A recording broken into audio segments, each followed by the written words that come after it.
Hello everyone, welcome back with FreeCAD basic tutorial how to zoom to objects. For example, I will create new drawings. We use part tools and I will create box, and the second we create cylinder. I will move the cylinder objects into right axis. Click OK. Now if you want to zoom to cylinder objects, you can press Ctrl B and then you can select this cylinder. It will be automatically zoom into cylinder. You also can use scroll mouse to zoom in and zoom out. Okay, you can press Ctrl B and select the objects. I will select this rectangle objects, box objects. It will be automatically zoom into this box objects.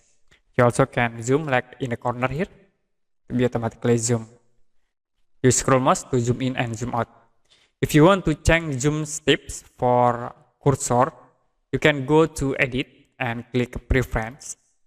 Now you can go to display and click navigation tab. In here you can change for zoom steps for default 0,2. If you're done, you can click OK. Okay, that's it, how to zoom to objects in FreeCAD.